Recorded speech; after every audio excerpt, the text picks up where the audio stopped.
श्री पांडुरंगाष्टकम्।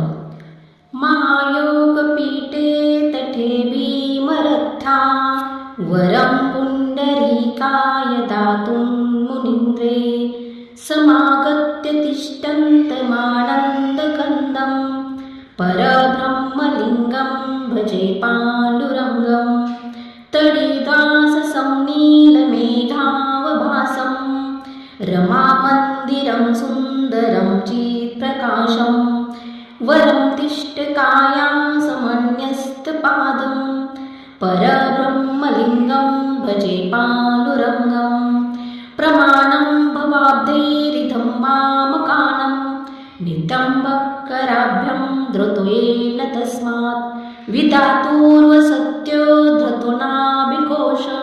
परब्रह्मलिङ्गं भजे पाण्डुरङ्गं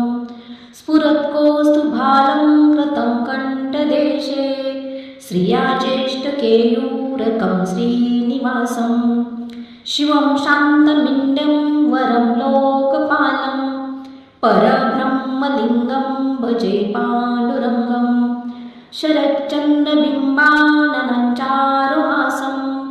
लसत्कुण्डलङ्क्रान्तगण्डस्तलागं जपारागबिम्बादरं कञ्जनेत्रं परब्रह्मलिङ्गं भजे पाण्डुरङ्गं किरीटोज्ज्वलसर्वदिक्प्रान्तभागं सुरेरर्चितं दिव्यरत्नेरनर्घे त्रिभङ्गाकृतिभार्यमाल्यावतंसं परब्रह्मलिङ्गं भजे पाण्डुरङ्गं विभुं वेणुनादं चरन्तं दुरन्तं स्वयं लीलया गोपवेशं ददानं गवावृन्दकानन्दनं चारुहासं परब्रह्मलिङ्गं भजे पाण्डुरङ्गं अजं रुक्मिणीप्राणसञ्जीवनन्तं परं धाम कैवल्यमेकं तुरीयं प्रसन्नं प्रपन्नातिहं देवदेवं परब्रह्मलिङ्गं भजे पाण्डुरङ्गं स्तवं पाण्डुरङ्गस्य वैपुण्यदे